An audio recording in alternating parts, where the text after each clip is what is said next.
Hello all of you, welcome back to my channel. मैं आज आप लोगों के लिए लेकर आ चुकी हूँ एक कलेक्टिव रीडिंग, जिसका टॉपिक रहने वाला है कि आपके पर्सन आपको कब कब याद करते हैं, किस किस मोमेंट, किस किस सिचुएशन में उन्हें आपकी बहुत याद आती है।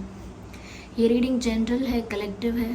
हो सकता है कि आपकी सिचुएशन के साथ एक्यूरेटली वर्क करे, एक्यूरेटली रेजोनेट करे, हो सकता है कि ना रेजोनेट करे, सिर्फ कुछ परसेंट करे।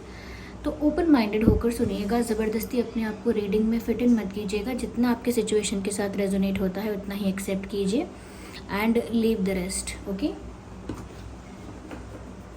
ये रीडिंग सभी ज़ोडिएक साइंस के लिए है, हर उम्र के व्यक्ति के लिए है, टाइमलेस है। आप जब भी इस वीडियो तक पहुँचेंगे, आप जब भी इस वीडियो को देख रहे हैं, यह आपके साथ तभी रेजोनेट करेगा, फिर चाहे आप इस वीडियो तक कितने भी समय बाद क्यों ना पहुँचे हों।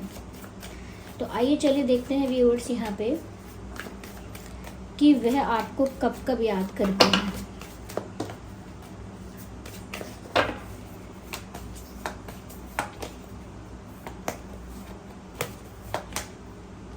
Nine of wands, three of pentacles. Okay, ये कार्ड अपने आप ही पॉप आउट हुआ है। Eight of Wands. Okay, let's see what else we have. King of Cups. Right. तो ये कार्ड्स विजिबल हैं, आई होप आपको। आगे हम और भी क्लैरिफाई करेंगे। सबसे पहले व्यूअर्स, यहाँ पर मैं ये देख पा रही हूँ कि उन्हें ऐसे वक्त पर भी आपकी याद आती है। जिस भी पर्सन के लिए आप ये रीडिंग देख रहे हैं, उन्हें ऐसे वक्त पर भी आपकी याद आती होगी जब वो लोगों से घिरे हुए रहते हैं, भीड़ में होते हैं, क्राउड में होते हैं, ग्रुप में होते हैं, सबके साथ होते हैं, लोग उनके आसपास होते हैं, वो तब भी आपको याद करते हैं। ऐसा नहीं है कि इस इंसान को जब लोग मिलते हैं या लोगों से इनका इंटरेक्शन होता है तो ये आपको भूलते हैं, या तब नहीं आती होगी याद, तब भी आती है। आई कैन सी कि इनके पास बात करने के लिए बहुत ऑप्शंस होते हैं, इंटरेक्ट करने के लिए, कॉन्वर्जेशन के लिए काफ़ी लोग भी होते हैं इनके पास, बट स्टिल ये उनसे बात नहीं करते। और कहीं ना कहीं ऐसे मोमेंट में भी वो आपको याद करते हैं कि वो आप होते काश इस वक्त उनके पास, तो वो आपसे बात करते, या काश इस वक्त वो आपसे बात कर पाएँ। तो हमेशा वो दूसरों को भी कहीं ना कहीं उतनी वैल्यू नहीं देते हैं जब बात आपकी आती है। मुझे यहाँ पर ऐसा भी लगता है दैट समवेयर ये जब भी अपना ऑफिस वर्क कर रहे हैं या पढ़ाई कर रहे हैं या कहीं भी बिजी हैं, क्योंकि ऐसा लगता है कि यहाँ कोई टीम वर्क हो रहा है, ऐसा कोई काम जो परिवार की रिस्पॉन्सिबिलिटी जैसे जो सब लोग मिलके पूरा करते हैं। ऑफिस में कोई ऐसा वर्क होता है, अपने वर्क प्लेस पर कोई ऐसा वर्क होता है जो सब लोग मिलके पूरा करते हैं। ओके, स्कूल कॉलेज में सब मिलके पढ़ाई करते हैं, तो ऐसी टीम वर्क वाली वाइब है। और उस टीम वर्क में भी वो कुछ भी कर रहे हों, फिज़िकली, मेंटली, किसी भी तरह से बिजी हैं, कहीं भी फोकस कर रहे हैं, लेकिन छोटी से छोटी बात, छोटी से छोटी चीज़ उन्हें आपकी याद दिला देती है। जैसे बात करते करते वो कहीं काम कर रहे हैं, किसी ने कुछ ऐसा बोल दिया तो उन्हें आपकी याद आ गई। ओके, कुछ ऐसा सुन लिया, कुछ ऐसा देख लिया आपसे रिलेटेड, तो उन्हें आपकी याद आ गई। तो काम करते करते भी, लाइक वो बिजी हैं तो भी, लोगों के आसपास हैं तो भी उन्हें आपकी याद आ जाती है suddenly, all of a sudden. और काफ़ी चीज़ें उनके साथ ऐसी होती रहती हैं, उनके साथ कई एक्सपीरियंसेस ऐसे होते रहते हैं जो उन्हें आपकी याद दिलाते भी हैं। कुछ ऐसे इंसिडेंट्स, कुछ ऐसे कोइंसिडेंसेस भी होते हैं जो उन्हें आपकी याद दिलाते हैं या आपके बारे में सोचने के लिए मजबूर करते हैं। या मुझे लगता है यहाँ पर कुछ ऐसा काम चलता है, पढ़ाई का या ऑफिस का, करियर रिलेटेड कुछ होता है, टीम वर्क, तो ये आपको तब भी याद कर रहे हैं। और जैसा कि मैंने कहा, भीड़ में, ग्रुप में, अगर कोई फंक्शन है, कोई पार्टी है, सब लोग मिले हैं, सब लोग इकट्ठा हुए हैं, तो भी उन्हें आपकी याद आती है कि आप अगर साथ होते तो बात अलग होती, या उन्हें बहुत अच्छा लगता, या वो आपसे बात कर पाते तब।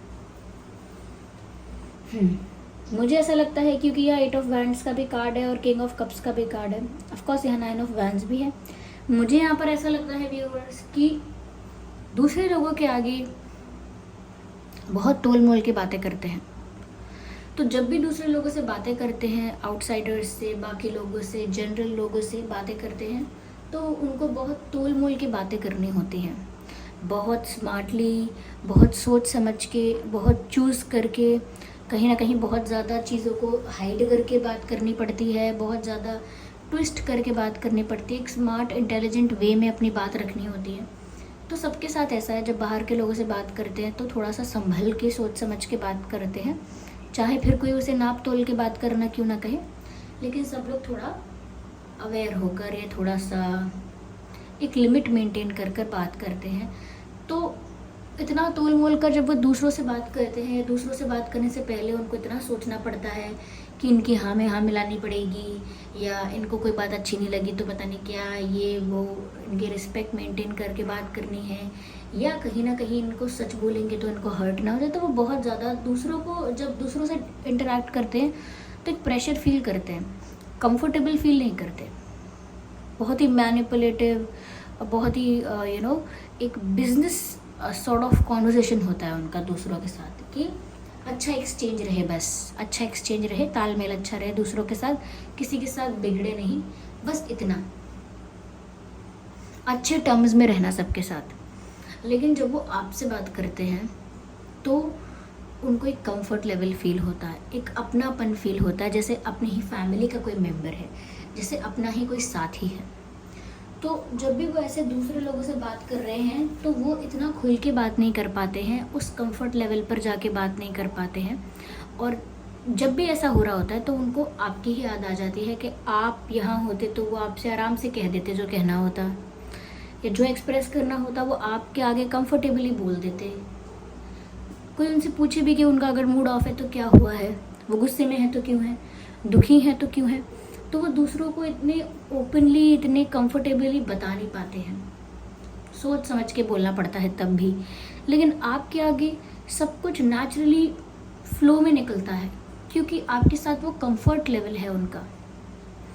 तो जब भी वो किसी से भी बात कर रहे हो वो इतना खुल के बात नहीं कर पाते हैं और उन्हें आपकी याद ज़रूर आ जाती है। मुझे ऐसा भी लगता है व्यूअर्स कि जब भी इंसान किसी की रोमांटिक बात सुनता है, कोई अपने कपल की बात बताता है कि मेरा पार्टनर ऐसे करता है या करती हैं, या कोई अपनी शादी की बात बताता है, या कोई रोमांटिक मूवी देखते हैं, कोई रोमांटिक वीडियो देखते हैं, कुछ भी रोमांटिक चीज़ देखते हैं, सुनते हैं, तो फटाफट उनको सबसे पहला जो नाम इनके दिमाग में आता है वो आपका ही होता है। तो कोई भी रोमांटिक चीज़ इनकी लाइफ में हो रही हो, कोई भी रोमांटिक चीज़ इनकी लाइफ में हो, या दूसरे लोग अपनी रोमांटिक लाइफ के बारे में, अपनी लव लाइफ के बारे में कुछ बताएं, तो इनका दिमाग सबसे पहले आपकी तरफ ही जाता है। तो तब भी इन्हें बहुत याद आती है, यानी दूसरे कपल्स को देखकर इन्हें आपकी याद आती है, रोमांटिक मूवीज़ को देखकर इनको आपकी याद आ जाती है। कुछ भी ऐसी चीज़ें देखते हैं जिसमें प्यार बहुत इंटेंस है, कुछ भी ऐसा देखते हैं जहाँ पर सच्चा प्यार है, पैशन है, तो उनको भी आपकी याद आने लगती है, आपके प्रति वो रोमांस उनका भी ट्रिगर्ड हो जाता है कहीं ना कहीं। दूसरों को देखकर उन्हें और ज़्यादा लगता है कि जैसे ये लोग साथ में हैं, काश हम भी अभी साथ में होते, जैसे ये लोग टाइम स्पेंड कर रहे हैं वैसे शायद हम भी करते अभी। तो उनकी वो रोमांटिक साइड ट्रिगर्ड हो जाती है जब भी वो ऐसे रोमांटिक चीज़ों को देखते सुनते हैं।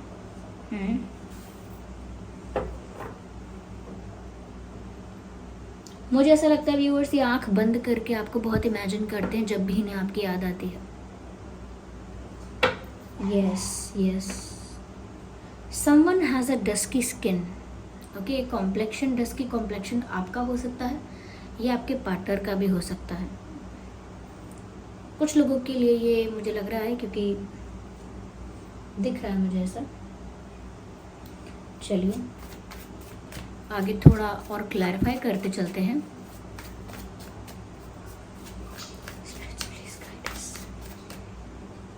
I need one card, I cannot consider two.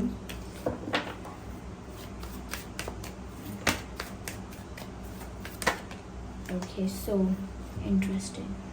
मुझे ऐसा लगता है व्यूअर्स, रिसेंटली उनकी लाइफ में कोई बहुत बड़ा चेंज आया है, एक टावर मोमेंट उनकी लाइफ में आया है। मुझे ऐसा लगता है उनके कुछ ऐसे बिलीव्स थे, कुछ ऐसा उनका माइंडसेट था, कुछ ऐसी उनकी सिचुएशन थी जिसको लेकर वो काफ़ी श्योर थे।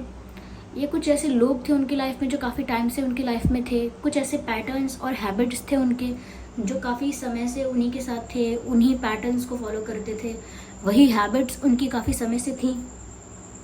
लेकिन मुझे लगता है कि इनकी लाइफ में रिसेंटली कुछ समय पहले ही एक टावर मोमेंट आया है, जब इनकी लाइफ से बहुत कुछ रिलीज़ हुआ है और इनकी लाइफ में बहुत चेंज आया है।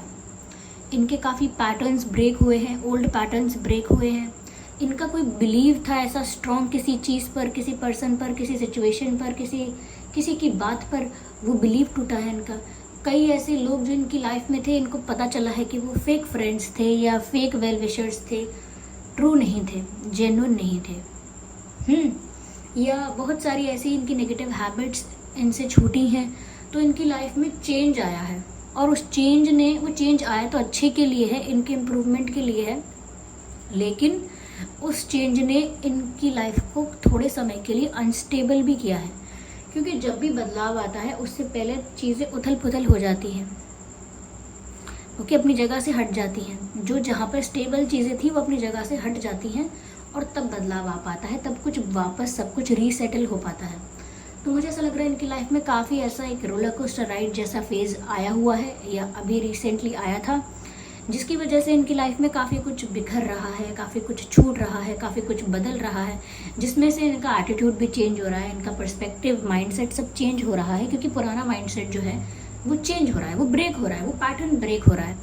तो जब उनकी लाइफ में इस तरह की अनस्टेबिलिटी आई हुई है, चाहे वो फाइनेंशियल अनस्टेबिलिटी हो, इमोशनली है, मेंटली है, किसी भी तरह से अनस्टेबिलिटी जो आई है, तो उस तकलीफ़ में, क्योंकि अनस्टेबिलिटी का कहीं ना कहीं अनकंफर्टेबल भी फील कराती है, स्ट्रेस भी देती है और दुखी उस लेवल पर करती है कि आप डिसअपॉइंटेड होते हैं।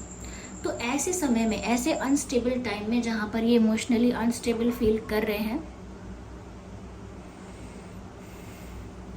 ऐसा लगता है जैसे इनको आपकी ज़रूरत है। इस टावर मोमेंट के टाइम पर जब सब कुछ इनकी लाइफ से बिखर रहा है, बदल रहा है, इनको एंग्जाइटी भी हो रही है, तब उस तकलीफ़ के समय में इनको आपकी बहुत याद आई है, आई थी या आ रही है। तो इनकी लाइफ से सब नेगेटिव चीज़ें चली जाएंगी। इनका खुद का भी अगर कोई नेगेटिव बिलीव, नेगेटिव पर्सपेक्टिव है, वो भी रिलीज़ हो जाएगा। लेकिन इन सब चीज़ों के लिए इनको डिसअपॉइंटमेंट तो नहीं, मतलब किसी तरीके की इमोशनल एंग्जाइटी, टेंशन, स्ट्रेस और कहीं थोड़ा पेन, दुख, ये सब फील हो सकता है। ओके, तो जैसे किसी भी सिचुएशन में बदलाव लाने के लिए थोड़ा सा उसको अनस्टेबल करना ही पड़ता है। अब किसी रूम में कोई सामान रखा है, उस रूम को पूरा साफ़ करना है, सारा सामान अच्छे से साफ़ करके दोबारा लगाना है, तो उस सामान जो रखा हुआ है उसे बाहर निकालेंगे, उसमें से जो ख़राब आइटम है उसे साइड में करेंगे रिसाइकिल के लिए, या जिस भी चीज़ के लिए, अगर आप कोई चीज़ फेंकनी है उसके लिए, जो भी करना है, तो उसमें से चूज़ करके हटाएंगे और वापस उसको सब कुछ साफ़ करके रीअरेंज करेंगे उस कमरे में, उस रूम में। तो बस वैसा ही लाइफ में होता है कि जब ऐसा टावर मोमेंट आता है ना, ये सब नेगेटिव चीज़ें लाइफ से हट जाती हैं, लेकिन अनस्टेबिलिटी आ जाती है और वापस स्टेबल होने के लिए समय लगता है। और जब तक वो इतना टाइम लग रहा है, जब तक लाइफ स्टेबल नहीं हो रही है या ट्रैक पर नहीं आ रही है, तब तक इंसान इमोशनली वल्नरेबल हो जाता है। और ऐसे वक्त में उसे अपनों की याद आती है, अपनों की सपोर्ट की याद आती है। तो उनको भी ऐसे वक्त में आपकी याद बहुत आई थी या आती है, आ रही है, ये भी हो सकता है।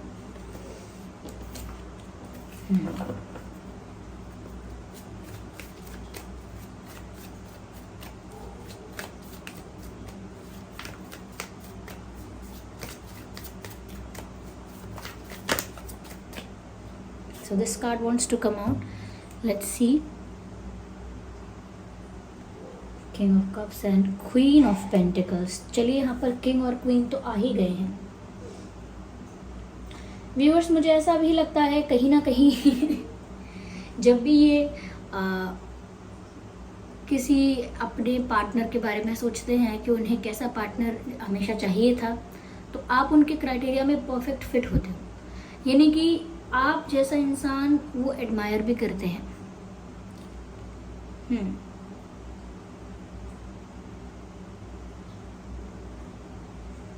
जब भी वो सोचते हैं कि उन्हें एक स्टेबल और कहीं ना कहीं, कैसे कहूँ मैं, इंटेलिजेंट बट नॉट मैनिपुलेटिव, उन्हें आपकी याद आती है तब।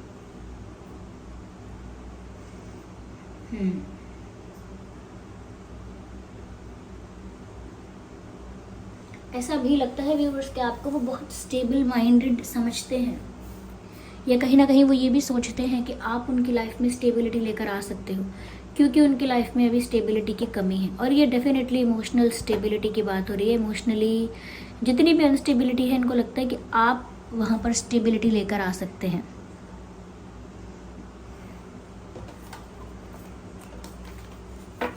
और जब भी वो अपने आइडियल पार्टनर के बारे में सोचते हैं, उन्हें आपकी याद आती है।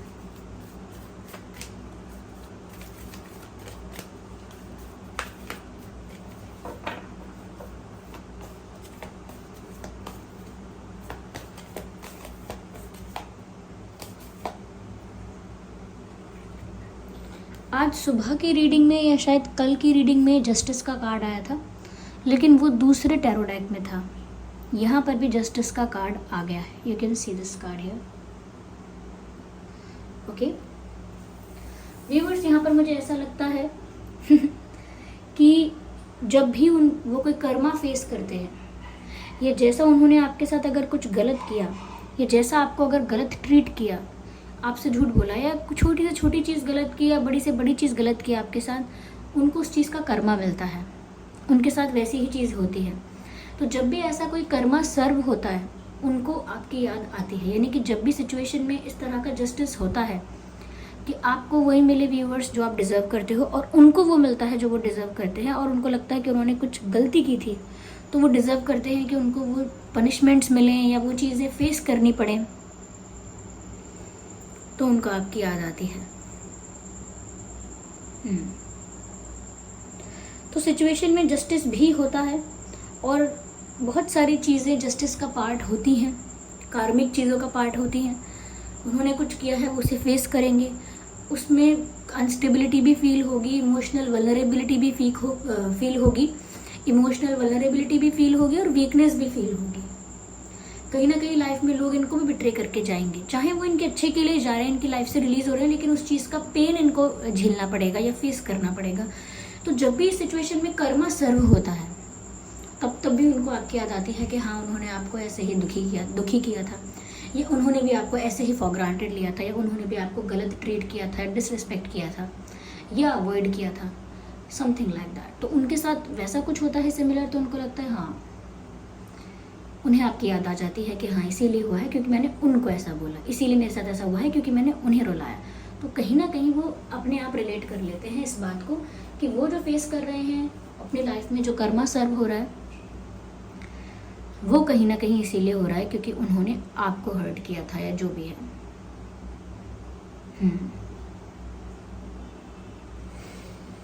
यहाँ पर भी सभी ज़ोडिएक साइंस हैं almost, fire sign, earth sign, water sign, almost सभी साइंस यहाँ पर कवर हो जाते हैं। तो साइंस को लेकर कंफ्यूज मत होना। जस्ट अ सेकेंड, आइए थोड़ा सा और क्लैरिफाई कर लेते हैं।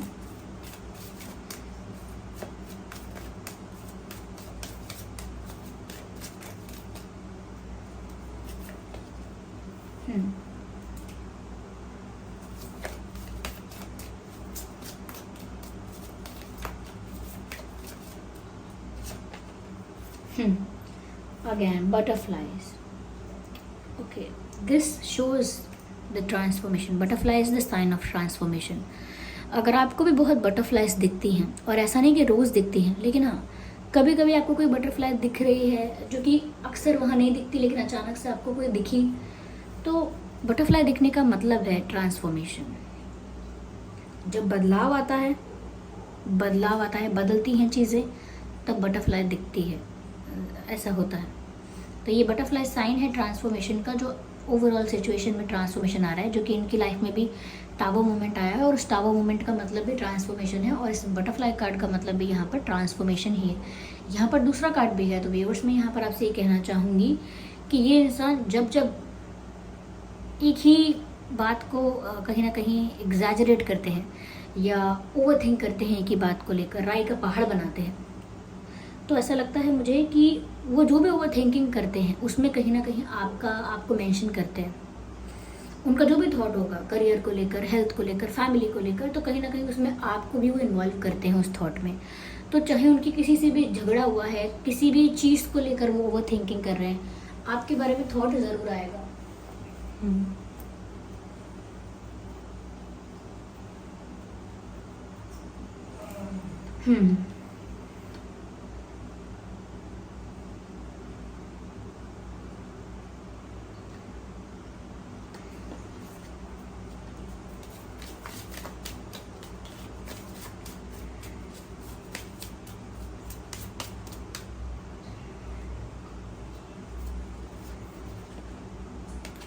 गुस्से में भी होते हैं व्यूअर्स, तब भी मुझे ऐसा लगता है कि वो आपके बारे में ज़रूर सोचते हैं।